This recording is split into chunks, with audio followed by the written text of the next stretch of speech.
Ninth class mathematics की हमने तमाम एक्सरसाइज सॉल्व कर ली हैं विद रिव्यू एक्सरसाइज।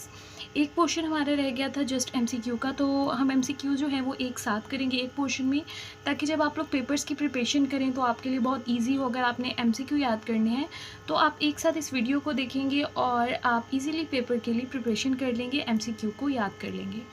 तो स्टार्ट करते हैं चैप्टर नंबर 1 से। रिव्यू एक्सरसाइज नंबर 1 का क्वेश्चन नंबर 1 है एमसीक्यू। तो क्वेश्चन नंबर 1 में आपको दिया हुआ है स्क्वायर रूट 7। आपने ये बताना है कि स्क्वायर रूट 7 एक इंटीजर है, रेशनल नंबर है, इरेशनल है या नेचुरल नंबर है। देखिए, आपने ये चीज़ माइंड में रखनी है, अगर स्क्वायर रूट के अंदर जो वैल्यू है, जैसे यहाँ पर वैल्यू है 7, वो एक कंप्लीट स्क्वायर नहीं है। जैसे फॉर एग्जांपल 7 है, कंप्लीट स्क्वायर का मतलब ये होता है जैसे 7 है तो 7 जो है वो किसी भी वैल्यू का स्क्वायर नहीं है। जैसे फॉर एग्जांपल अगर हम 4 की बात करते हैं, 4 जो है वो 2 का स्क्वायर होता है, 2 मल्टीप्लाई बाई 2 क्या होता है 4। ठीक है, इसी तरह से अगर हम 9 की बात करें, 9 होता है 3 मल्टीप्लाई बाई 3। तो ऐसी जो वैल्यूज़ जो कोई भी जिन स्क्वायर्स से मिलकर बनती हैं तो उनको हम कहते हैं कंप्लीट स्क्वायर्स। ठीक है, 4 और 9 जो है वो कंप्लीट स्क्वायर है, लेकिन 7 जो है वो इस तरह से किसी भी वैल्यू से नहीं बनता। तो 7 जो है अगर इस तरह से कोई भी वैल्यू स्क्वायर रूट के अंदर आ जाए, जैसे 7 है या फॉर एग्जांपल 8 हो गया, इस तरह की कोई वैल्यू जो कि कंप्लीट स्क्वायर नहीं बनाती, अगर वो स्क्वायर रूट के अंदर आ जाए तो हम उनको कहते हैं वो इरेशनल नंबर होती हैं। तो इसका ऑप्शन नंबर सी होगा। उसके बाद देखिए पाई एंड ई। पाई की अगर आप वैल्यू और ई की वैल्यू अगर आप कैलकुलेटर से भी फाइंड करें तो आता है 3.1617 and up to so on. ये वैल्यूज़ चलती जाती हैं। एक तो हमने चैप्टर नंबर 1 के स्टार्ट में पढ़ा था, मैंने आपको इस कॉन्सेप्ट का बताया था, जो पॉइंट्स के बाद अगर आप कोई आंसर निकालें और वैल्यूज़ एंड ना हो, टर्मिनेट ना हो, तो ऐसी वैल्यूज़ को हम कहते हैं नॉन टर्मिनेटिंग वैल्यू। ठीक है, अब देखें, एक तो ये नॉन टर्मिनेटिंग है, यानी कि पॉइंट के बाद वैल्यूज़ ख़त्म नहीं हो रही। दूसरी बात ये कि जो इनमें रिपीटेशन भी नहीं है, यानी तमाम वैल्यूज़ अलग अलग आ रही हैं, कोई भी वैल्यू सेम नहीं आ रही। सेम का मतलब इस तरह से अगर कोई वैल्यू आती 3.161616, बार बार एक ही वैल्यू रिपीट हो रही होती तो तब भी ये रेशनल होता। लेकिन अगर ये वैल्यू ख़त्म भी नहीं हो रही, यानी नॉन टर्मिनेटिंग है, उसके साथ रिपीटेशन भी नहीं है, नॉन रिपीटिंग वैल्यू है, तो ऐसी वैल्यू को हम कहते हैं इरेशनल नंबर। ठीक है, तो ये भी हमारे पास होगा इरेशनल। उसके बाद देखिए वो कहते हैं n है हमारे पास स्क्वायर रूट के अंदर। अब आपको n नहीं पता n क्या है, तो n के बारे में उन्होंने हमें ये बताया है कि n जो है वो एक परफेक्ट स्क्वायर नहीं है। जैसे मैंने ऊपर बात की 7 जो है वो एक परफेक्ट स्क्वायर नहीं था। ठीक है, तो इसी तरह से n भी उन्होंने खुद बता दिया कि परफेक्ट स्क्वायर नहीं है। तो अगर परफेक्ट स्क्वायर नहीं है तो जाहिर है ये इरेशनल नंबर ही होगा। उसके बाद देखिए यहाँ पर दो वैल्यूज़ हैं, एक है स्क्वायर रूट 3, एक है स्क्वायर रूट 5। 3 भी जो है वो कंप्लीट स्क्वायर नहीं है, किसी दो वैल्यूज़ से मिलकर नहीं बनता, जैसे 2 मल्टीप्लाई बाई 2, 3 मल्टीप्लाई बाई 3, इस तरह की किसी वैल्यू से नहीं बनता। और 5 भी कंप्लीट स्क्वायर नहीं है, तो 3 और 5 दोनों कंप्लीट स्क्वायर नहीं है। तो इसका मतलब ये है ये भी इरेशनल है और ये भी इरेशनल है, और जब दो इरेशनल नंबर को प्लस करते हैं तो उसका आंसर भी इरेशनल आता है, तो ये इरेशनल होगा। उसके बाद देखिए उन्होंने कहा है if x is equal to r, x हमने लिया है रियल नंबर में से, और x इस तरह से है कि x के बराबर है। अगर दो वैल्यू सेम हो, यानी एक वैल्यू दूसरी के बराबर हो, जैसे हम कहते हैं 2 इज इक्वल टू 2 या फिर 3 इज इक्वल टू 3, इस प्रॉपर्टी को हम कहते हैं रिफ्लेक्सिव प्रॉपर्टी। इसका मतलब ये होता है, रिफ्लेक्स बेसिकली रिफ्लेक्स का जो मीनिंग होता है वो होता है अक्स। ठीक है, यानी कि कोई भी नंबर जो होता है वो अपने इक्वल होता है, तो इस प्रॉपर्टी को हम कहते हैं रिफ्लेक्सिव प्रॉपर्टी। नेक्स्ट उन्होंने कहा है कि अगर हम 3 नंबर्स लें a b c real number में से, अगर a बड़ा हो b से और फिर b बड़ा हो c से, तो a जो है वो बड़ा होगा c से। ठीक है ना, तो यहाँ पर देखिए 3 नंबर्स यूज़ हो रहे हैं। ये मैंने चैप्टर नंबर 1 में बहुत डिटेल से समझाया था इन प्रॉपर्टीज़ को, आपके लिए बहुत ज़रूरी है समझना। अगर आपने नहीं समझा तो आप चैप्टर नंबर 1 के लेक्चर्स को देख सकते हैं और उसके कॉन्सेप्ट को आपने समझना है। तो इस तरह से अगर 3 नंबर्स होते हैं, जैसे एक नंबर बड़ा है दूसरे से, फॉर एग्जाम्पल मैं यहाँ पर लेती हैं अगर हम यहाँ पर 3 जो है वो मैं कहती हूँ बड़ा है 2 से, जाहिर सी बात है 3 जो है वो 2 से बड़ा होता है, और फिर मैं कहती हूँ 2 जो है वो बड़ा होता है 1 से। ठीक है, फॉर एग्जाम्पल हम लेते हैं यहाँ पर जैसे 3 जो है वो बड़ा होता है 2 से, और फिर 2 जो है वो बड़ा होता है 1 से। तो जाहिर सी बात है a हमने क्या लिया था 3 और c हमने क्या लिया था 1, तो 3 भी जो है वो बड़ा होगा 1 से। इस तरह की जो प्रॉपर्टी होती है उस प्रॉपर्टी को हम कहते हैं ट्रांजिटिव प्रॉपर्टी। नेक्स्ट क्वेश्चन देखिए, वो कहते हैं 2 की पावर x मल्टीप्लाई बाई 8 की power x is equal to 64। यहाँ पर आपने x की वैल्यू फाइंड करनी है। तो इस क्वेश्चन को हम सॉल्व करते हैं। यहाँ से देखें, यहाँ पर हमारे पास क्वेश्चन है 2 की पावर x मल्टीप्लाई बाई 8 की power x is equal to 64। ठीक है, अब 8 का एलसीएम आप ले लें। 8 का एलसीएम अगर हम लेते हैं वो आता है 2 4 ज़ा 8, 2 2 ज़ा 4 एंड 2 1 ज़ा 2, यानी 2 मल्टीप्लाई बाई 2 मल्टीप्लाई बाई 2, 2 की पावर क्या आता है 3, तो x की 8 की जगह हम लिख देते हैं 2 की पावर 3, ठीक है, ये 8 की जगह पर लिखा है और x वैसे ही आ जाएगा बाहर। और अब 64 का एलसीएम लेते हैं, तो देखिए यहाँ से 64 का एलसीएम लेते हैं। 2 3 ज़ा 6, 2 2 ज़ा 4, 2 1 ज़ा 2, 1 यहाँ पर कैरी आ जाएगा, 2 6 ज़ा 12, 2 8 ज़ा 16, 2 4 ज़ा 8, 2 2 ज़ा 4 एंड 2 1 ज़ा 2। तो देखिए यहाँ पे 1 2 3 4 5 6, यानी यहाँ पर क्या आ गया 2 की पावर 6। अब देखिए इनको सॉल्व करते हैं। 2 की पावर x मल्टीप्लाई बाई 2, 3 को x के साथ मल्टीप्लाई करें हो जाएगा 3 की power x is equal to 2। और आपको पता है जब बेस सेम हो तो बेस को एक बार लिखते हैं, और अगर दरमियान में मल्टीप्लाई हो तो पावर्स प्लस होती हैं। मल्टीप्लाई हो तो जहाँ पर भी पावर प्लस होती हैं x को 3x में प्लस कर देंगे और यहाँ से आ जाएगा इज इक्वल टू 2। x को 3x में प्लस करेंगे हो जाएगा 4x is equal to, sorry यहाँ पर था 2 की पावर 6, ठीक हो गया। अब देखिए यहाँ से 2 जो है वो 2 से कैंसिल हो जाएगा और 4x जो है वो बराबर आ गए 6 के। x को इस साइड पर रहने दे और यहाँ पर है 6। यहाँ पर देखिए 4 जो है वो x के साथ मल्टीप्लाई हो रहा है, दूसरी साइड पर आकर ये डिवाइड हो जाएगा, तो 4 यहाँ पर आकर डिवाइड हो गया। अब इनको सॉल्व करते हैं। 2 3 ज़ा 6 एंड 2 2 ज़ा 4, तो x का आंसर हमारे पास आ गया है 3/2। तो वैसे आपके बुक में आंसर जो लिखा हुआ है वो 3/4 है, ये रॉन्ग है और हमने इसको सॉल्व किया तो इसका आंसर ऑप्शन ए आ रहा है। उसके बाद देखिए वो कहते हैं ए बी आपके पास 2 नंबर हैं, अगर ए जो है वो बी के बराबर हो तो जाहिर सी बात है बी भी ए के बराबर होगा। तो इस तरह की प्रॉपर्टी जिसमें 2 नंबर्स यूज़ हों और दोनों आपस में एक दूसरे के बराबर हों, तो ऐसी प्रॉपर्टी को हम कहते हैं सिमेट्रिक प्रॉपर्टी।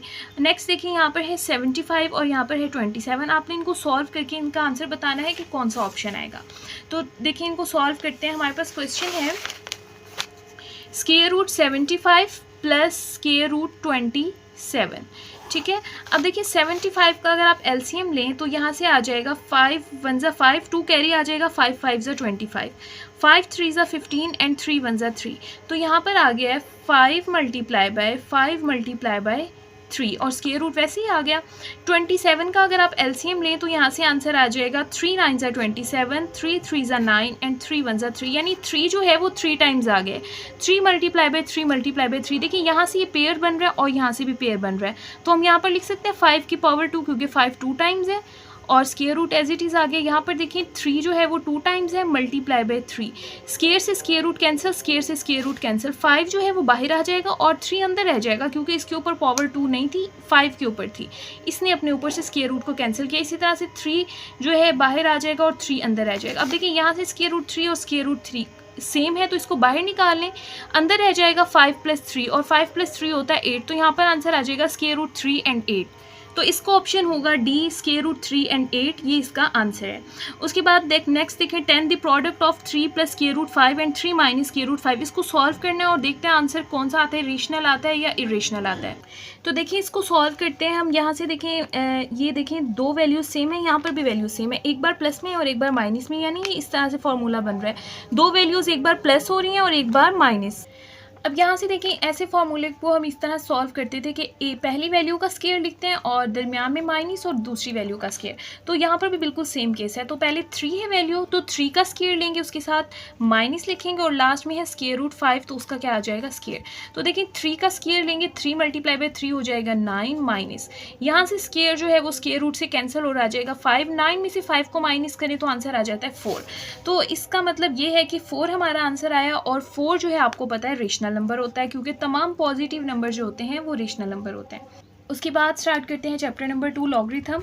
उसका MCQ नंबर 1 देखें, यहाँ पर है the standard form 5.2 multiply by 10 to raise 6। आपने इसको स्टैंडर्ड फॉर्म में चेंज करना है, यानी ये जो 10 की पावर 6 है ना, आपने इसको रिमूव करना है। ये हमारे पास क्वेश्चन है, इसको हमने स्टैंडर्ड फॉर्म में चेंज करना है। और स्टैंडर्ड फॉर्म में हम चेंज इस तरह करते हैं, देखिए यहाँ पर जो पावर है 10 की वो प्लस में है। अगर 10 की पावर प्लस में आ जाए तो हम राइट साइड पर जाते हैं। इस पॉइंट को आपने राइट साइड पर लेकर जाना है, ठीक है, सीधे हाथ की तरफ। कितने डिजिट्स लेकर जाना है, यानी आप यहाँ पर 6 है ना, तो आप 6 डिजिट इसको मूव करवाएंगे, यानी 6 पॉइंट्स आगे लेकर जाएंगे। तो देखिए यहाँ पर है 2, यहाँ पर देखें पॉइंट है तो पॉइंट को मैं यहाँ पर ले आऊँगी, तो ये एक डिजिट इसने मूव किया, उसके बाद आगे डिजिट नहीं है तो हमें खुद से ज़ीरोज़ लगाने होंगे। अब देखें यहाँ पर था ना पॉइंट, तो मैंने पॉइंट को 6 डिजिट मूव करवाना है। 1 यहाँ पर आ गया, 2 3 4 5 और यहाँ पर आ जाएगा 6, यानी पॉइंट यहाँ से यहाँ तक 6 डिजिट्स आगे आ गया। तो ये जो है हमारा आंसर है। तो इसका आंसर होगा ऑप्शन नंबर सी। नेक्स्ट देखें, साइंटिफिक नोटेशन में चेंज करना है, यानी पहले आपने 10 की पावर को रिमूव किया था, अब आपने इसको 10 की पावर में लिखना है। ठीक हो गया। अब देखें इसको सॉल्व करते हैं। ये हमारे पास क्वेश्चन है, साइंटिफिक नोटेशन में लिखने के लिए हमने पॉइंट को पहले डिजिट के बाद लाना होता है, वो डिजिट जो जीरो ना हो। तो ये सारे डिजिट्स तो जीरो हैं, तो पहला डिजिट जो जीरो नहीं है वो 3 है, तो हमने इस पॉइंट को 3 के बाद लाना है। तो हम इसको मूव करवाते हैं 1 2 3 4। इसने 4 डिजिट्स मूव किया और ये यहाँ पर आ गया।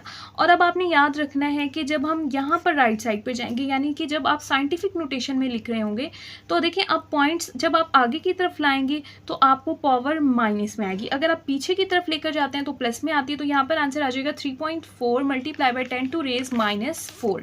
तो इसका आंसर है ऑप्शन नंबर बी। नेक्स्ट देखें, the base of common logarithm. Common logarithm की बेस जो है वो हमेशा 10 होती है, ये हमने चैप्टर में भी देखा था। उसके बाद देखें, इसको सॉल्व करते हैं। यहाँ पर है लॉग, इसका है 2, यहाँ पर भी 2 है और पावर में है 3। देखिए जब यहाँ पर ये दोनों सेम आ जाए, यहाँ पर भी 2 है, यहाँ पर भी 2 है, अगर कोई और वैल्यू भी होती है, यानी ये जो दो वैल्यूज़ हैं ये एक जैसी आ जाए, तो ये दोनों कैंसिल हो जाती हैं और हमारे पास जस्ट ये वैल्यू रह जाती है। तो हमारे पास यहाँ से आंसर होगा 3। ठीक है, दोनों सेम है, कैंसिल हो जाएंगी। उसके बाद देखिए यहाँ पर है log 100। अब log 100 का क्या आंसर होगा? तो देखिए ये बातें आपने याद रखनी है। वैसे आप कैलकुलेटर पे भी अगर log 100 लिखेंगे तो उसका आंसर आ जाएगा, लेकिन ये बात आपने याद रखनी है। देखें log अगर 1 हो तो उसका आंसर आता है 0। अगर log आ जाए 10, यानी एक नंबर इसमें इंक्रीज़ हो गया, तो इसका आंसर आ जाएगा 1। इसी तरह से अगर log यहाँ पर 100 आ जाए, एक और नंबर इंक्रीज़ हो गया, तो इसका आंसर होगा 2। इसी तरह से ज़ीरोज़ बढ़ते जाएंगे तो हम 3 4 इस तरह से आगे नंबरिंग भी बढ़ती जाएगी। तो log 100 की वैल्यू होगी 2। तो हम इसका आंसर लिख देते हैं, log 100 जो है वो 2 के इक्वल है। नेक्स्ट हम कहते हैं log 2 की वैल्यू अगर 0.3010 है तो log 200 की क्या वैल्यू होगी? अब देखिए आपने यहाँ से देखते हैं, यहाँ पर था 2 और यहाँ पर है 200, यानी यहाँ पर 2 ज़ीरोज़ बढ़ गए हैं ना। तो हम इस क्या करेंगे, यहाँ पर अगर 2 ज़ीरोज़ बढ़ जाएँ, बाकी वैल्यू सेम है, यहाँ पर भी 2 है, यहाँ पर भी 2 है, बस यहाँ पर 2 ज़ीरोज़ बढ़ गए हैं।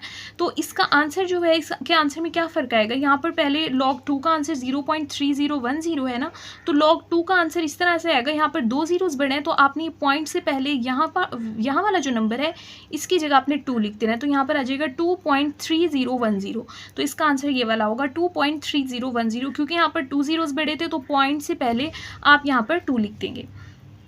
उसके बाद देखें log 0 की वैल्यू फाइंड करनी है। log 0 अगर आप कैलकुलेटर पर भी लिखें तो लिखा आता है मैथ एरर, उसका आंसर नहीं आता, वो अनडिफाइन आता है, उसकी वैल्यू हम फाइंड नहीं कर सकते।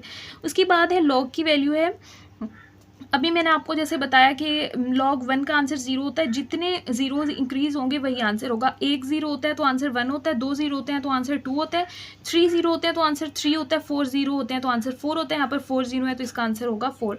उसके बाद आपने वैल्यू फाइंड करनी है log 5 प्लस log 3 की। ठीक है, देखिए हमने log का रूल पढ़ा था कि अगर log को हम कंबाइन करके लिखें, यहाँ पर है log 5 एंड log 3, अगर हम दोनों log को कंबाइन करेंगे, एक बार लिखें और यहाँ पर अगर प्लस है तो प्लस हमेशा चेंज हो जाता है मल्टीप्लाई में। ठीक है, तो प्लस मल्टीप्लाई में चेंज हो जाएगा। 5 और 3 जो है वो आपस में मल्टीप्लाई हो जाएंगे, 5 3 होता है 15, तो log 15 इसका आंसर आ जाएगा। उसके बाद देखिए 3 की पावर 4 इज इक्वल टू 81। अब आपने जो है वो इसको लॉगरिथमिक फॉर्म में चेंज करना है। लॉगरिथमिक फॉर्म में इस तरह से चेंज करते हैं, देखिए यहाँ पर एक वैल्यू होती है पावर में और एक वैल्यू होती है सिंपल। जो वैल्यू पावर सिंपल होती है यहाँ पर पावर के बगैर, उसको हम लिखते हैं log के साथ, यानी log 81। ठीक है, और जो यहाँ पर होती है, यहाँ पर नीचे 3, तो उसको जो है ना यहाँ पर log की बेस बना देते हैं और जो पावर होती है वो दूसरी साइड पे चली जाती है। इस तरह से हम इसको सॉल्व करते हैं। हमने क्वेश्चन भी किए थे एक्सरसाइज 2.1 में, तो इसका आंसर जो है वो ऑप्शन सी होगा।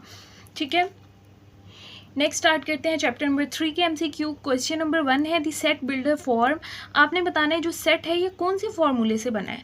तो अगर आप अब नोट करें तो ये वाला सेट जो है इस फॉर्मूले से बना है। मैं आपको प्रूफ भी करके दिखाती हूँ कैसे बना है। देखें यहाँ पर है x is equal to 1/2n+1 और उन्होंने कहा है आपने n की जगह पर होल नंबर लेना है। होल नंबर हमने डिटेल से पढ़ा, होल नंबर जो होते हैं वो 0 से स्टार्ट होते हैं, 0 1 2 3। अब हम यहाँ पर n की जगह 0 पुट करेंगे, 1 पुट करेंगे, 2, और फिर चेक करते हैं क्या यही आंसर आते हैं या नहीं।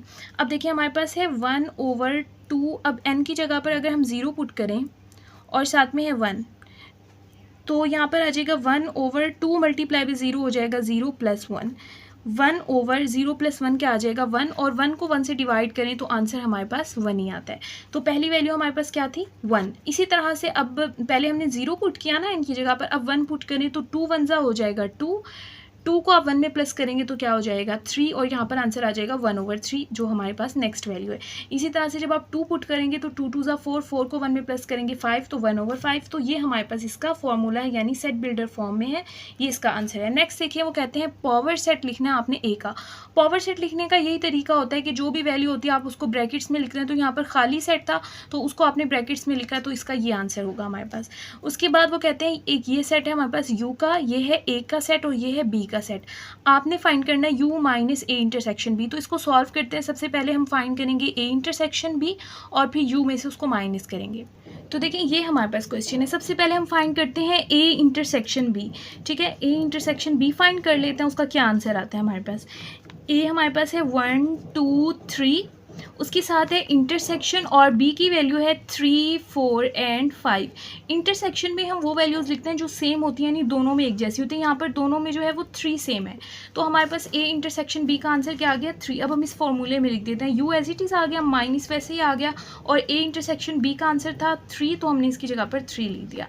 अब यू के नीचे हम यू का सेट लिख देते हैं जो हमारे पास 1 से लेकर 5 तक डिजिट है, 1 2 3 4 एंड 5 -3। माइनस का मतलब यही होता है कि आपने ये 3 जो है इस सेट में से निकाल देना है। तो 3 को अगर हम निकाल दें, ये वाला 3 निकल गया, तो यहाँ पर क्या बचेगा 1 2 4 5, 1 2 4 एंड 5। तो इसका आंसर हमारे पास आ जाएगा ऑप्शन नंबर ए। उसके बाद देखें, वो कहते हैं ए एंड बी और ओवरलैपिंग सेट। ओवरलैपिंग सेट है तो ए में से बी को माइनस करें तो वो किसके बराबर होगा। अब देखें, ओवरलैपिंग सेट इस तरह से होता है कि उनमें थोड़ी सी वैल्यूज जो होती हैं वो सेम होती हैं। अब आप लेट करें, ये ए है और ये बी है और ये उनका हिस्सा सेम है। अब आपने फाइंड करना है ए माइनस बी, यानी कि ए में से बी को निकाल दें, यानी ए के अंदर जो बी का पोर्शन है ना वो आपने निकाल देना है। तो ए में से अगर हम ये वाला बी वाला पोर्शन निकाल दें तो हमारे पास जस्ट ये वाला सेट बच जाएगा ना। तो अब आपने MCQ के आंसर्स में से देखना है हमारे पास कौन सा आंसर जो है वो इसके लिए करेक्ट आएगा। यहाँ पर उन्होंने हमें कहा है कि हमारे पास सेट ए आ रहा है, तो देखिए सेट ए तो हमारे पास नहीं आ रहा, हमारे पास सेट ए पूरा नहीं आ रहा, ये वाला पोर्शन नहीं है सेट ए का, तो ये नहीं हो सकता इसका ऑप्शन। सेट बी भी नहीं है हमारे आंसर में, ठीक है ना। आपने आंसर देखा, ये वाला आंसर है ना जिसको मैंने शेड किया, तो सेट बी भी हमारा आंसर नहीं है। उसके बाद उन्होंने कहा ए इंटरसेक्शन बी, यानी वो हिस्सा जो ए और बी में सेम है इंटरसेक्शन में, तो ये वाला पोर्शन भी हमारा आंसर नहीं है। तो इसका मतलब हमारा आंसर जो है वो लास्ट सेट होगा। उसके बाद देखिए, वो कहते हैं if A is the subset of B. Subset का मतलब होता है ए के सारे एलिमेंट बी के अंदर हैं, और वो कहते हैं बी माइनस ए, अगर बी में से ए को माइनस करें तो आंसर जो है वो खाली सेट नहीं आता। अब हमने क्या मालूम करना है कि अगर बी में से ए को माइनस करें तो हमारा आंसर किसके इक्वल होगा, तो हमारा आंसर इसी के इक्वल होगा, एन बी माइनस एन ए।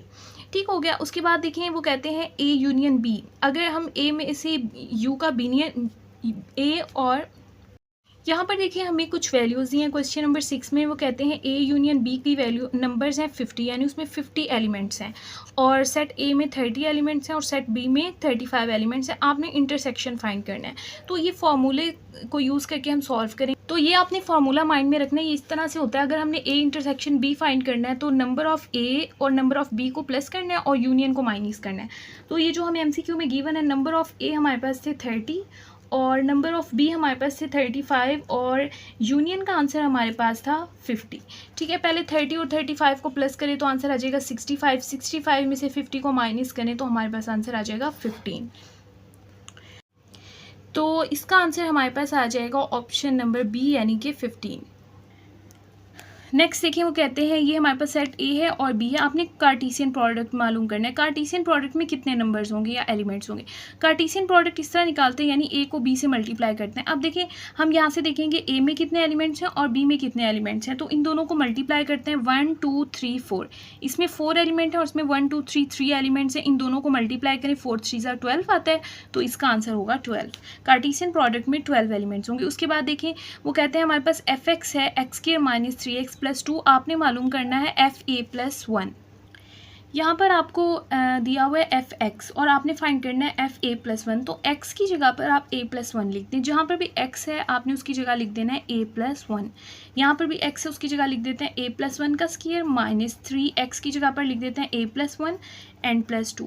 तो हमने फाइंड करना है एफ ए प्लस वन का क्या आंसर आएगा। यहाँ पर स्क्वायर है और आपको स्क्वायर का फॉर्मूला पता है, बहुत सिंपल होता है। पहली वैल्यू यानी ए का स्क्वायर, लास्ट वैल्यू है 1 उसका स्क्वायर, अगर दरमियान में प्लस है तो यहाँ पर प्लस आता है। 2 फॉर्मूले में है, फर्स्ट वैल्यू है ए और सेकंड वैल्यू है 1।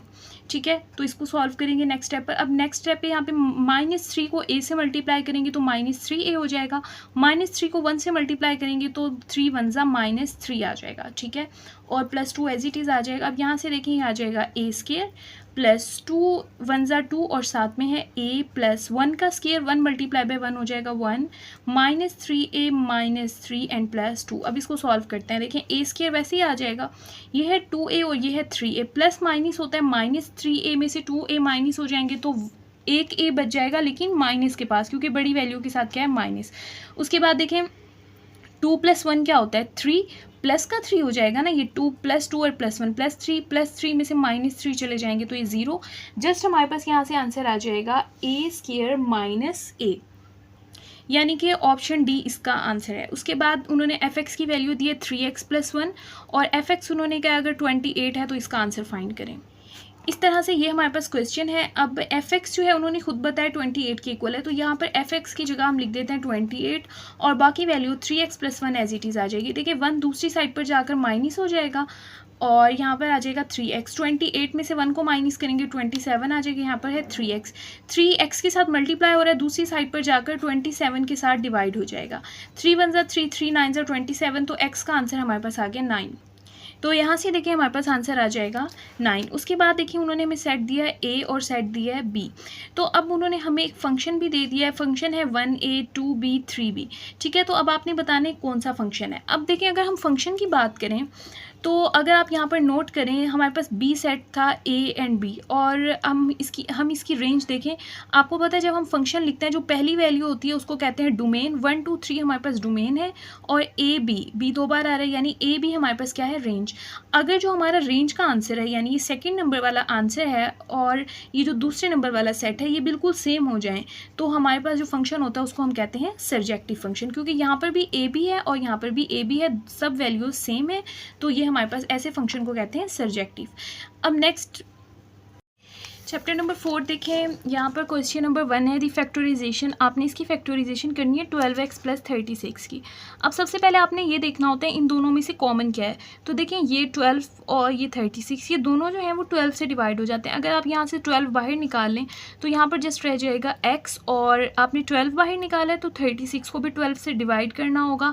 36 को आप 12 से डिवाइड करें तो आंसर आ जाएगा 3। तो इसका ऑप्शन हमारे पास है 12x + 3, ये हमारे पास आंसर है। नेक्स्ट है फैक्टर ऑफ 4x² - 12y + 9। इसमें से देखें कौन सा ऑप्शन है जो इसका करेक्ट होगा। अब देखें अगर आप यहाँ पर नोट करें तो ये हमारे पास फॉर्मूला बनता है 2x - 3 का स्क्वायर। अगर आप इसको ओपन करें ना 2x - 3 के स्क्वायर को तो यही आंसर आता है। मैं आपको ओपन करके भी दिखा देती हूँ। यहाँ पर है 2x, अगर आप 2x का स्क्वायर लें पहली वैल्यू का स्क्वायर लेंगे, लास्ट है हमारे पास 3 का स्क्वायर लेंगे और दरमियान में माइनस है तो यहाँ पर आएगा -2 इंटू फर्स्ट वैल्यू है 2x और सेकेंड वैल्यू है 3। अब इसको सॉल्व करें, देखें 2 2 ज़ा 4x², ये वाली वैल्यू आ गई। 2 2 ज़ा 4 एंड 4 3 ज़ा 12 और साथ में x, ये वाली वैल्यू आ गई 3 3 ज़ा 9। तो ये हमारे पास इसका फॉर्मूला होगा ऑप्शन नंबर बी। उसके बाद आपने HCF फाइंड करना है A3 B3 एंड AB² का। तो इस तरह से हम ये दोनों वैल्यूज़ लिख देते हैं। A3 B3 में A 3 बार है वो हमने लिख दिया, B 3 बार है वो लिख दिया, A 1 बार है और B 2 बार है।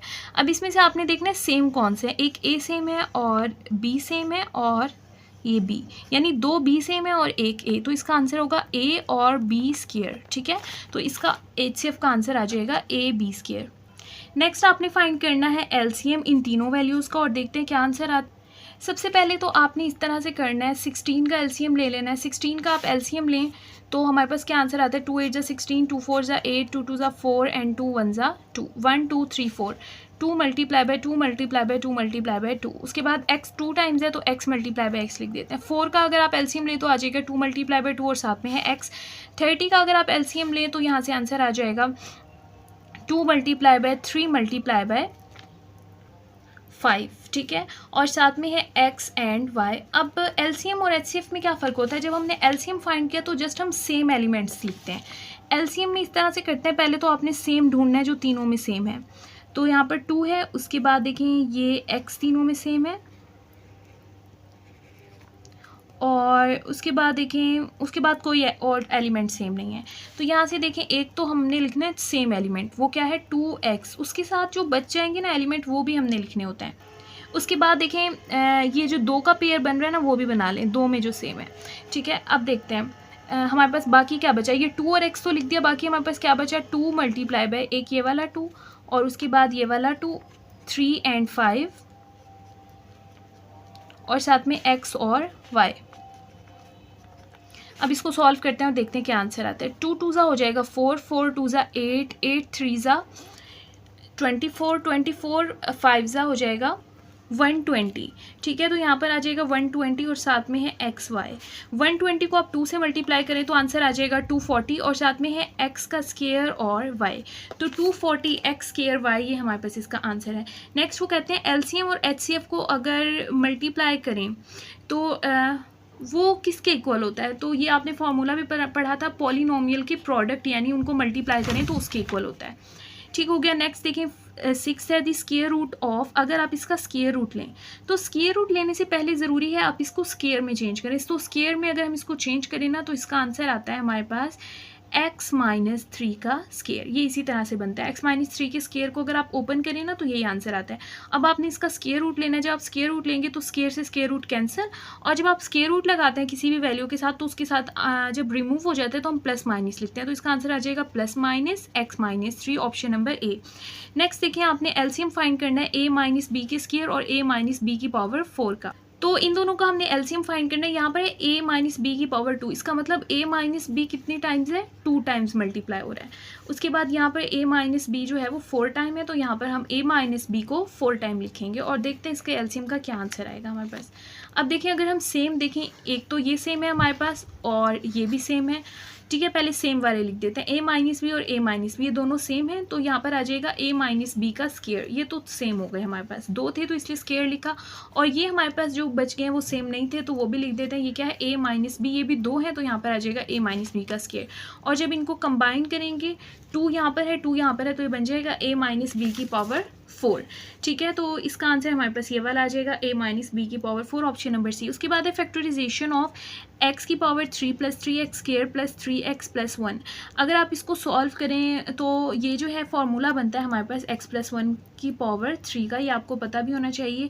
इसका फॉर्मूला ऐसे होता है, पहले वैल्यू का स्क्वायर क्यूब लिखते हैं, आखिरी वैल्यू का क्यूब लिखते हैं, उसके साथ यहाँ पर मैं लिख देती हूँ फर्स्ट वैल्यू का क्यूब, उसके साथ हम लिखते हैं लास्ट वैल्यू का क्यूब, साथ में लिखते हैं 3, पहले लिखते हैं पहली रकम का स्क्वायर और फिर दूसरी वैल्यू वैसे ही लिखते हैं, उसके बाद 3 लिखते हैं, पहली वैल्यू जिसका स्क्वायर लिया था उसको वैसे ही लिखते हैं और दूसरी वैल्यू का फिर स्क्वायर लेते हैं। ये इसका फॉर्मूला होता है, और x प्लस 1 की पावर 3 ये इसका फॉर्मूला है। उसके बाद देखिए क्यूबिक पॉलिनोमियल। क्यूबिक पॉलिनोमियल ऐसा होता है जिसकी सबसे बड़ी पावर 3 होती है यानी डिग्री 3 होती है, तो इसका ऑप्शन आ जाएगा 3। वो कहते हैं which one of the following is x की पावर 3 माइनस 27। कौन सा जो वैल्यू है वो इसका फैक्टर है। फैक्टर कहते हैं ऐसी वैल्यू जो इसको डिवाइड कर सके। तो देखिए मैं आपको इसको सॉल्व करके बता देती हूँ। x अगर हम इसको सॉल्व करें ना x की पावर 3 माइनस 27 को, तो हम इसको इस तरह से लिख सकते हैं, पहली वैल्यू की पावर 3 और 27 को भी इस तरह लिख सकते हैं 3 की पावर 3, और इसको सॉल्व करें तो ये इस तरह से होता है इसका फॉर्मूला क्यूब का, यानी कि किसका फॉर्मूला मैं आपको बता रही हूँ, a की पावर 3 माइनस b की पावर 3 का। वो इस तरह से होता है, पहली 2 वैल्यूज़ x माइनस 3 लिखते हैं, फिर उसके बाद फर्स्ट वैल्यू का स्क्वायर और उसके बाद लास्ट वैल्यू का स्क्वायर, और यहाँ पर दोनों में आता है प्लस और दोनों को फिर मल्टीप्लाई करके लिखते हैं 3x। तो अब देखिए यहाँ पर आंसर आ जाएगा x माइनस 3 एक्स स्क्वायर, 3 3 9 और प्लस 3x। अब देखिए अगर हम इनमें से देखें हमारे पास जो है ऑप्शंस में से यहाँ पर है x square minus 3x plus 9, तो यहाँ पर है x square minus 3x plus 9 और हमारे पास आंसर आ रहा है प्लस में, तो ये वाला ऑप्शन भी नहीं हो सकता, x प्लस 3 भी नहीं है, तो हमारा आंसर है x माइनस 3। यहाँ से देखिए क्वेश्चन नंबर 1 में हमने सबसे पहले जो है वो आपने बताना है कि लीनियर इक्वेशन कौन सी है। तो सबसे पहले आपको ये पता होना चाहिए इक्वेशन क्या होती है। इक्वेशन वो होती है जिसमें इक्वल का साइन इस्तेमाल हो। तो ये तो इक्वेशन नहीं है और ये भी इक्वेशन नहीं है। अब इन दोनों की बात करते हैं। देखें यहाँ पर अगर हम बात करें तो यहाँ पर कोई भी वेरिएबल नहीं है, यानी एक्स वाई की कोई वैल्यू नहीं है, तो ये हमारे पास लीनियर इक्वेशन नहीं होगी। इक्वेशन में जो होता है वो वेरिएबल्स इस्तेमाल होते हैं, तो ये हमारे पास आंसर होगा इसका option number C. Solution of f x minus 10 is equal to 10। आपने इसको सॉल्व करना है और इसका आंसर बताना है क्या आता है।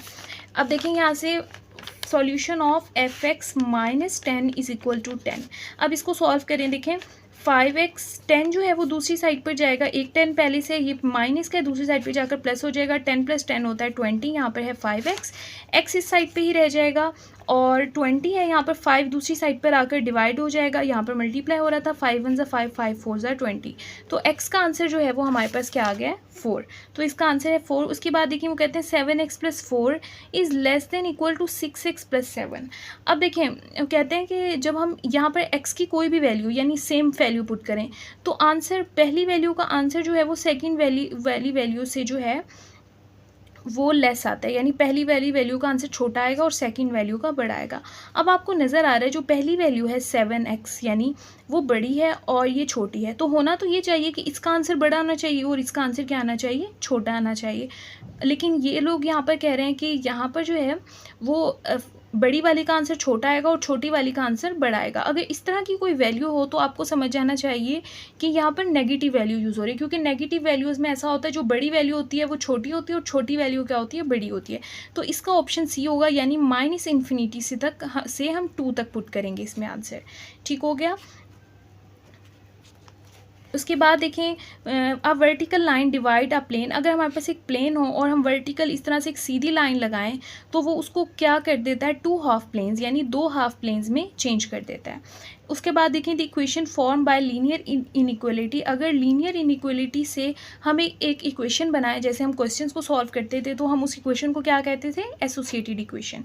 उसके बाद देखें 3x + 4 इज़ लेस देन 0। वो कहते हैं 3x + 4 जो है वो 0 से लेस देन है, तो यहाँ पर इक्वल का साइन नहीं है तो इक्वेशन नहीं हो सकती। ये हमारे पास क्या है, इनइक्वलिटी। कॉर्नर पॉइंट्स को हम वर्टेक्स पॉइंट भी कहते हैं। उसके बाद देखिए वो कहते हैं 0 0 is the solution of equation. तो 0 0 इसमें से किसका आंसर होगा। तो अब आप देखें यहाँ पर जो है अगर हम इनका सॉल्यूशन फाइंड करें तो अगर आप देखें इस 0 0 का मतलब है आप x की जगह पर 0 पुट करें और y की जगह पर 0 पुट करें बारी बारी, और आंसर आपका 0 0 आना चाहिए। देखिए अगर x भी 0 हो जाए और y भी 0 हो जाए तो यहाँ पर जो है ये वाली वैल्यू तो 0 नहीं होगी ना, तो ये वाला हमारा आंसर नहीं हो सकता, क्योंकि हमें आंसर में क्या चाहिए, 0 0। यहाँ पर भी देखिए अगर हम x को 0 पुट करें या फिर y को 0 पुट करें तो ये तो वैल्यू वैसी ही रहेगी, ये 0 नहीं होगी।